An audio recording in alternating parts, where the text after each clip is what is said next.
Senhor, meu amado, bem-vindo de volta à nossa escola bíblica. Nós estamos estudando o livro de Juízes. Então pegue sua Bíblia, pegue seu caderno de estudos, ora ao Senhor, pede a Ele discernimento, entendimento, conhecimento, sabedoria, pede a Ele proteção, para que nós possamos desvendar dos seus mistérios. Nós estamos na segunda parte do livro falando dos juízes propriamente ditos. E nós vamos estudar hoje Gideão, o quinto dos juízes. Ele vai do verso 1 do capítulo 6 até o verso 57 do capítulo 9. Pois muito bem, o que acontecia em Israel naquela época? Os opressores agora eram da tribo de Midian, ou seja, eles eram midianitas. Os midianitas eram descendentes de Quetura, ou seja, uma das esposas de Abraão. Então nós temos aqui Midian, lá embaixo, né? A península do Sinai está aqui. Aqui está Edom, Moabe, Amon, pro lado de cá os amalequitas, etc, etc, outros povos. Então, Midian estava no sul de Edom. Era um grupo semi-nômade, então eles não ficavam todo o tempo em um local, eles andavam, paravam. E talvez a arma mais importante que eles tinham era o camelo. Eles usavam o camelo como arma de guerra. Midian estava assediando as tribos de Manassés, Asser, Zebulon, Naftali e Efraim. Ou seja, eles vinham pelo lado de cá, entravam por aqui e chegaram desde cima. Manassés ficava bem aqui em cima. Eles entraram e estavam chegando até Gaza. Isto aconteceu por 7 anos. E a Bíblia diz que eles eram parecidos a gafanhotos, roubando, forçando o povo a se esconder em cavernas, porque eles entravam e eles faziam estrago. A batalha final que ocorreu entre Israel e os midianitas, mais os amalequitas, foi no Vale de Jezreel, bem lá para cima, lá no norte. Nós vamos ver num outro mapa mais para frente. O povo, então, assediado por Midian, oprimido por Midian, eles se voltam a Deus. Era sempre assim. Eles se corrompiam, idolatravam, eram oprimidos, se voltavam a Deus, clamavam, Deus apresentava um juiz. Então, aqui o povo começa a clamar e um profeta é mandado para explicar a razão pela qual eles estavam sendo oprimidos. Ou seja, eles tinham se afastado de Deus.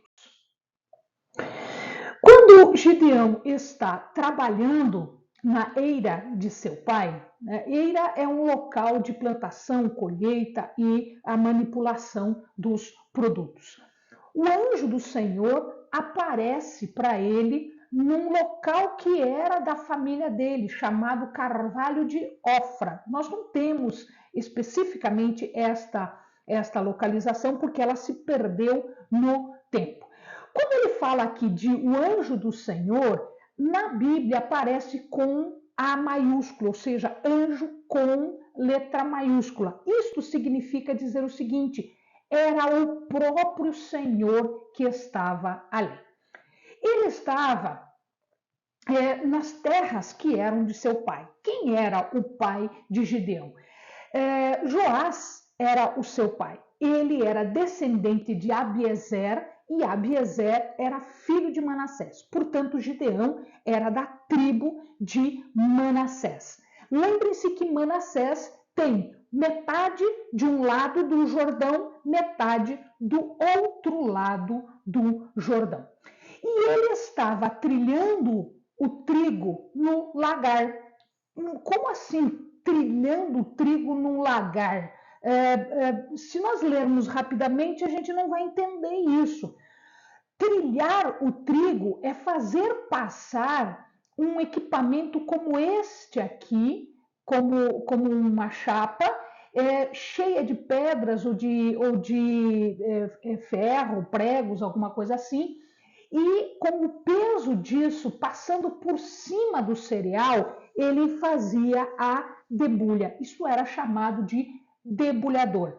Então, quando ele fala passar o trilho ou trilhar trigo, significa que eles estão usando um trilhador ou debulhador. É esse equipamento aqui. Mas ele estava fazendo isso no lagar.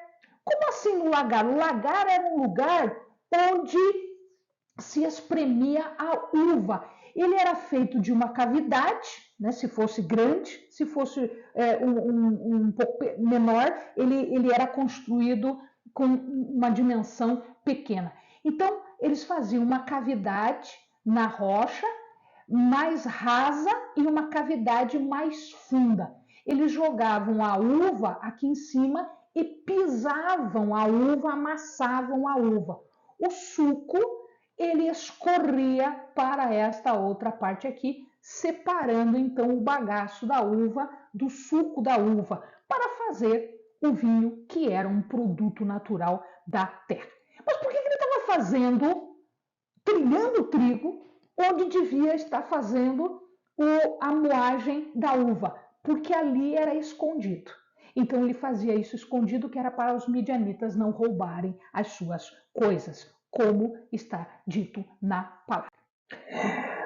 Como ele está fazendo isso, meio que escondido, ele recebe a visita do anjo, né? Esse anjo que a gente falou agora há pouco. E ele cumprimenta dizendo assim: o Senhor é contigo, homem valente. Homem valente é Gibor Hayir. Gibor Hayir quer dizer um militar, um soldado, mas não era qualquer soldado. Era um soldado de alta patente. Gibor, de alta patente. Hayir. Ou seja, era como se fosse um general, era como se fosse um almirante, era como se fosse um comandante das tropas. E aí, quando ele é cumprimentado desta maneira, Gideão, ele tem consciência da sua fraqueza, ele se entende fraco, ele acha que não é tão poderoso assim, e ele acaba dizendo para aquele anjo que Deus os tinha abandonado, porque olha a situação em que eles estavam. E ele diz: veja, eu faço parte da menor família, da menor tribo, ou seja, eu sou um ninguém, eu sou um homem fraco, um homem medroso, no sentido de que não tenho condições de fazer nada, e aí você me chama de homem valente. E aí lá ele fala que Deus os tinha abandonado, etc, etc. Então, aqui ele fala aquilo que o povo está imaginando: Deus me abandonou. E ele fala no verso 14, o anjo diz o seguinte: vai nesta tua força e livra Israel das mãos dos midianitas. Não te enviei eu? Amados, aqui ele está dizendo o seguinte: você pode se enxergar como uma pessoa fraca, uma pessoa sem competência para fazer aquilo que Deus está te dando para fazer, sem força, sem condições, sem conhecimento. Mas não é você que vai fazer. Quando Deus te chama, não é porque você é a única pessoa que pode fazer, é porque você é o instrumento que Deus quer usar para fazer aquilo que ele quer. Então, na verdade, aqui, Deus está vendo Gideão não como um homem fraco, não como um homem medroso, mas como um líder, como uma pessoa forte, como uma pessoa corajosa. O poder não estava em Gideão, assim como o poder não está nem em mim, nem em você. O poder está no Senhor, no chamado do Senhor e na comunhão que nós temos com Deus. Então Gideão, vendo isso tudo, ele diz, espera lá, eu quero um sinal. É o primeiro dos sinais, vão ter mais 2. É o primeiro dos sinais, ele diz, eu quero um sinal. Fique aqui que eu já volto. E ele foi, pega um animal e oferece uma oferta. Essa oferta, na Bíblia, diz oferta de cereal, mas aqui a palavra no original é minhá. Minhá quer dizer uma oferta de cereais feito com efá de farinha, com um efá de farinha. Quanto é um efá de farinha? Veja, ele se diz pobre, ele se diz sem condições e ele diz que não tem nada, que ele tem que se esconder por conta dos midianitas. Entretanto, ele usa um efá para o Senhor, o que ele tinha de melhor. Um efá é entre 14 a 18 quilos de farinha. Então, 18 quilos de farinha, ele fez bolos e apresentou isto para o anjo. Era uma dádiva extremamente considerável numa época de crise. E aí ele oferece e o anjo diz assim, não, põe aqui na rocha, derrama um molho por cima, põe os bolos ali, ele toca com o cajado e aquilo tudo pega fogo e sobe o anjo na fumaça. E ele percebe então que aquele não era um homem comum, não era um profeta, ele era em verdade o Senhor. E ele diz, ai de mim, né, que vi o Senhor face a face. Por quê? Eles entendem que ver o Senhor face a face, ninguém pode ver e, portanto, ele iria morrer. Então, quando ele fala isso, Deus responde. Ele diz assim, não, você vai construir um altar aqui para mim, você não vai morrer, você vai construir um altar aqui. Ele diz, paz seja contigo, não temas, não morrerás. Paz seja contigo. Então, ali, ele fez um altar para o Senhor e ele chamou aquele local de Yahvé Shalom. O que quer dizer Yahvé Shalom? Senhor da paz. Deus estava em paz com Gideão. Deus não iria matar Gideão. Shalom é uma paz, não só a ausência de guerra, mas tudo que significa benfeitorias, benefícios, tudo que significa de melhor para a pessoa. Mas antes do livramento dos midianitas, Deus tinha mais uma missão para ele. Ele precisava acertar as coisas na sua própria casa.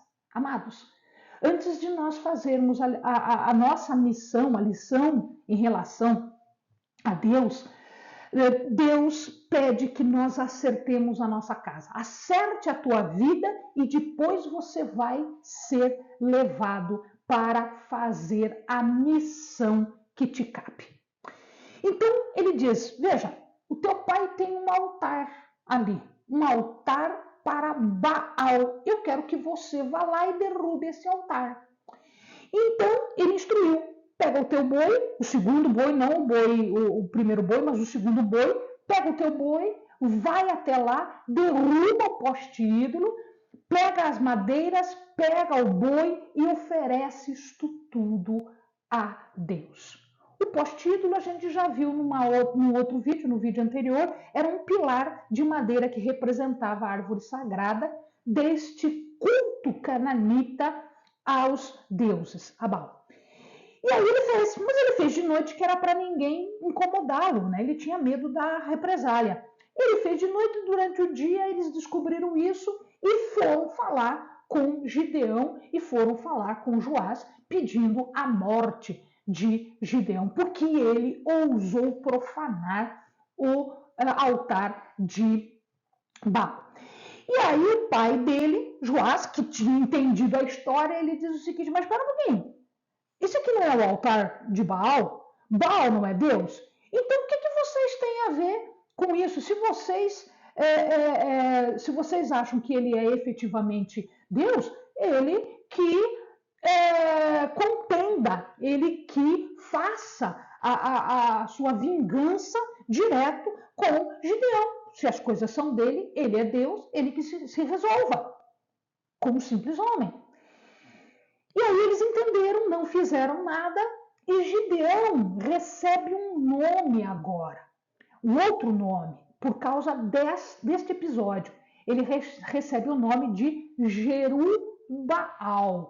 ou seja, que Baal contenda, que Baal brigue, que ele que faça justiça, se ele é efetivamente Deus. É claro que isso não aconteceu. Muito bem. No ano seguinte, no 8º ano, os midianitas atravessam o Jordão. Então, só para nós lembrarmos, Midian estava aqui embaixo, ele vem aqui por cima, ele atravessa o Jordão e ele vai dominando toda essa região aqui e ele vai chegar até aqui embaixo, até quase Gaza, como nós vimos anteriormente. Então, eles atravessaram aqui e ficaram, né, de frente, próximo ao Monte Tabor, no Vale de Jezreel. Então, agora, Gideão, diz a palavra, é revestido completamente, ele recebe o Espírito do Senhor e ele chama as tribos de Manassés, Asser, Zebulon e Naftali, ou seja, as tribos que eram daqui. E ele vai pedir um sinal, mais um sinal, agora duplo. Numa noite ele pede, ele coloca lá um algodão, um material que parece com o nosso algodão, ele coloca lá e diz assim, que o orvalho encha só o algodão e todo o resto fique seco. No dia seguinte ele levanta, espreme e enche o cálice de água do orvalho. E o resto tudo seco.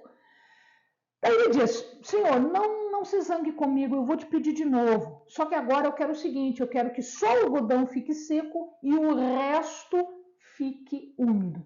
E de fato, isto aconteceu novamente. A guerra acontece da seguinte forma. O exército de Gideão se posiciona próximo à fonte de Harod, ao norte do Monte Gilboa. Então, Gilboa, o Monte Gilboa está aqui. E mais para frente, aqui perto do Monte Tabor, está o exército dos midianitas. O exército midianita, ele era constituído de um número muito grande de soldados, como se fossem gafanhotos, era muito grande. E o exército que Gideão consegue reunir foi de 32 mil homens. E aí, Deus diz o seguinte para ele, não, é demais, isso daí é demais, não tá certo isso não. Vamos diminuir esse número de soldados. Por que nós vamos diminuir esse número de soldados? Porque a presença de Deus é a presença mais importante. Não interessa o número de soldados que você tem, o importante é Deus estar presente. Tá? Ele vai diminuir e a primeira coisa que ele diz é o seguinte, quem está com medo, sai fora. Quem está com medo, sai fora. Ou seja, aí mais da metade foi embora só nesta situação. Muito mais da metade foi embora só nessa situação. Porque os covardes iriam contaminar a moral dos outros. Eles estando com medo, eles acabavam deixando o resto dos soldados também com medo. E aí ele diz o seguinte, vamos lá, mais gente vai ter que sair. Você vai até lá, desce com eles lá, bota eles para beber. E aí, quem eu disser que fica, fica. Quem eu disser que vai embora, vai embora. Ok? Ok. Ele bota lá os 10 mil homens para beber água. Quando os 10 mil homens desceram para beber água, ele percebe que alguns, na verdade a maioria, se ajoelha e bebe água direta do rio. E alguns não fazem isso, alguns continuam de pé, pegam a água com a mão e levam até a boca, mas eles ficam de pé. Olha que coisa interessante. Primeiro, quem ganha a guerra não são os soldados, quem ganha a guerra é Deus. Quem ganha a guerra não é o número de soldados, quem ganha a guerra é a presença de Deus. Segundo, os que se ajoelham não eram homens precavidos, não eram homens cuidadosos, porque eles se ajoelham. Então, se eles são ameaçados, até ele levantar já era. Quem estava de pé, quem levava a água até a boca, estava preparado, estava alerta e preparado para a batalha. Ou, em outras palavras, é Deus que guerreia, mas os soldados que estão junto a Deus, estes têm que estar alertas, preparados. Nós precisamos ter esse sentido de estarmos alertas para aquilo que está acontecendo e preparados para aquilo que nós vamos fazer. Muito bem. E aí, separados 300 somente, de 32 mil, só 300 vão à guerra, só 300 vão à guerra. Imagina a cabeça de Gideão nesse momento. Então, no verso 9 do capítulo 7 está escrito assim: naquela noite, Deus diz, levanta-te e desce ao arraial, porque eu o entreguei nas tuas mãos. O Senhor viu que ele ainda estava um pouco receoso. Então, vamos lá, eu vou te mostrar quem é que está à frente. Quando ele chega lá, ele vê que um dos soldados está contando um sonho para outro soldado. Ele viu que um pão de cevada, cevada é o principal produto do agricultor israelense, ou seja, era aquilo que o pobre tinha. Um pão de cevada, aquilo que um pobre tinha, ele rodava o acampamento e ele batia de frente com a tenda do comandante.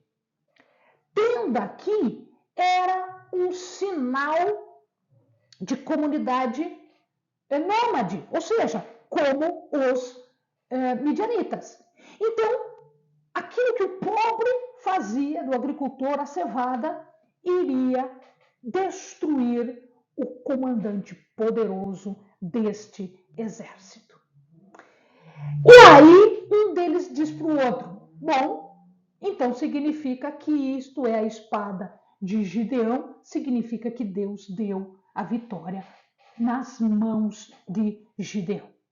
Ok, então o que ele faz? Ele teve a certeza da vitória, ele vai para o seu próprio acampamento, divide o seu acampamento em três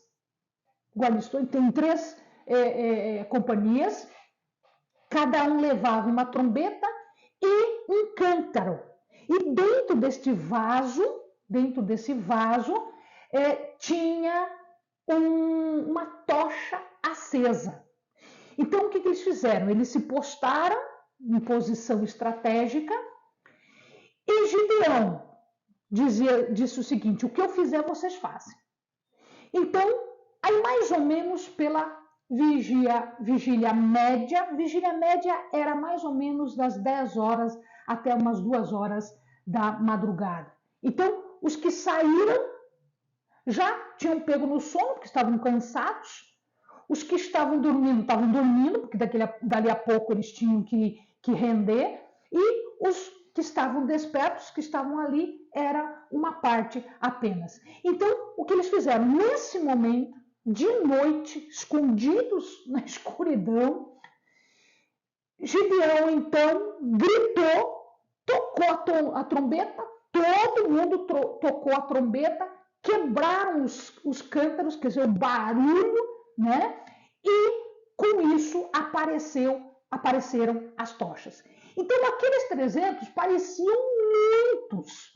O barulho foi ensurdecedor e depois de novo toca a trombeta, gritos, ou seja, causou pânico. Imagine aqueles homens que estavam meio sonados, meio com sono, sendo acordados ou sendo despertos desta maneira. Não só eles ficaram assustados, mas também os próprios camelos ficaram assustados e começaram a querer fugir daquela situação, mas eles estavam cercados.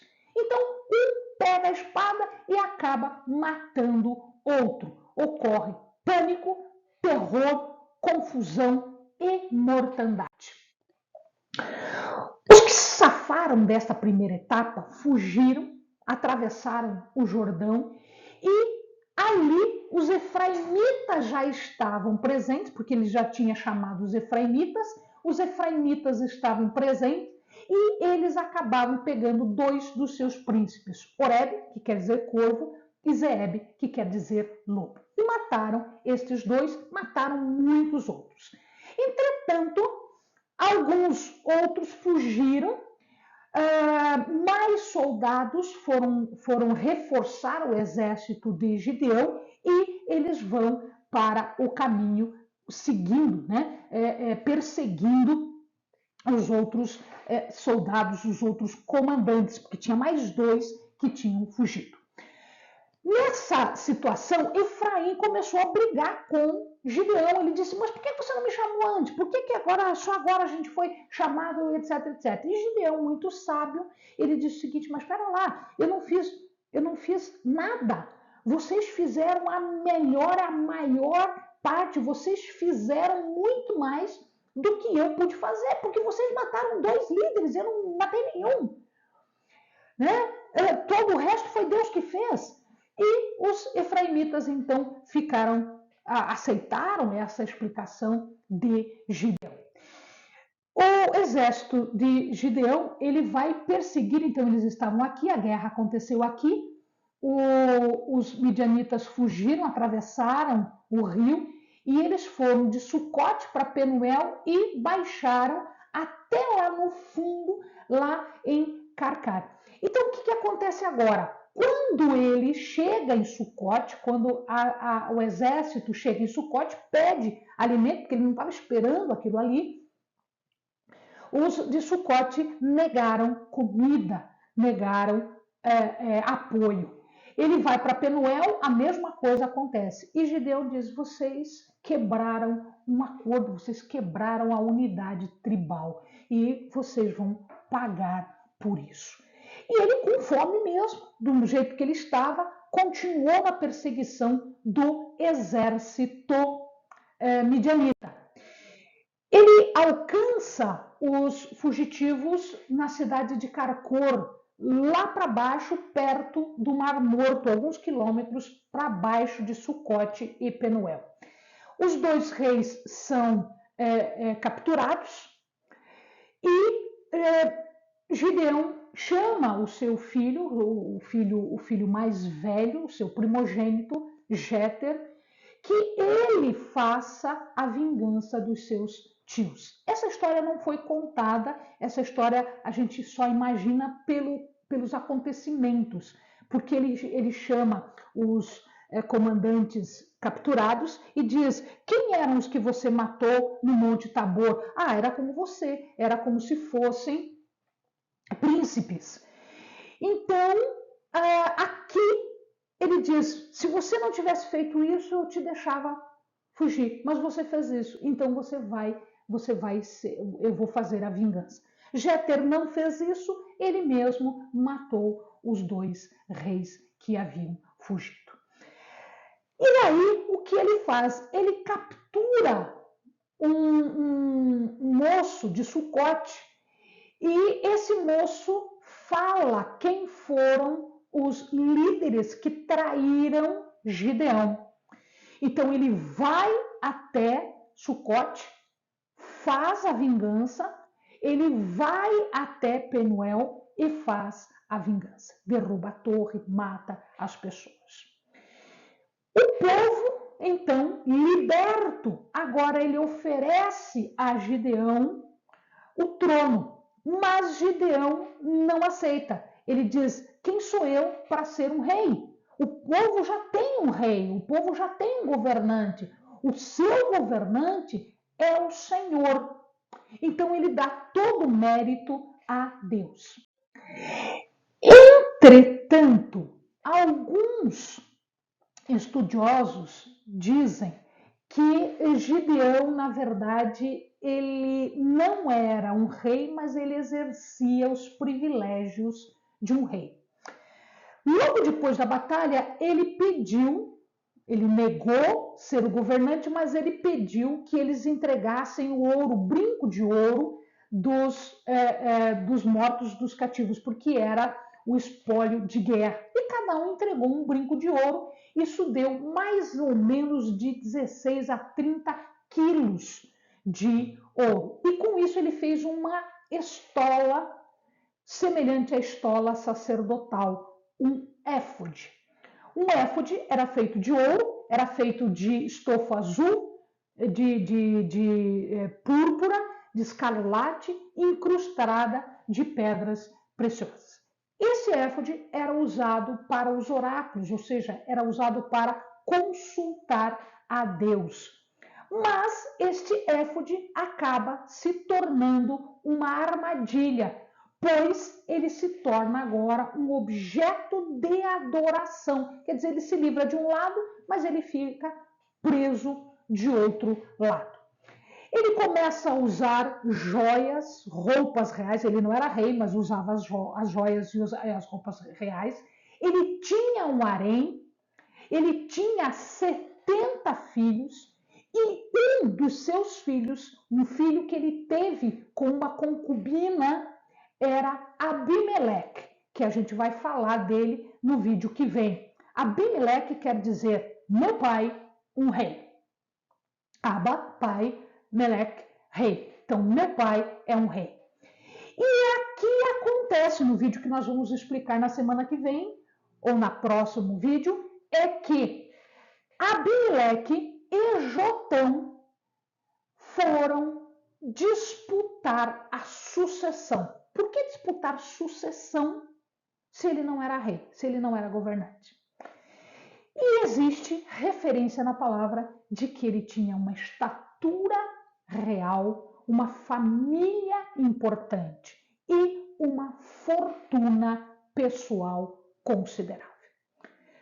Gideão é juiz por 40 anos. Depois da morte dele, tudo começa de novo. Mais idolatria. Então, é isso que nós vamos ver no vídeo que vem. Amém, amados? Bons estudos.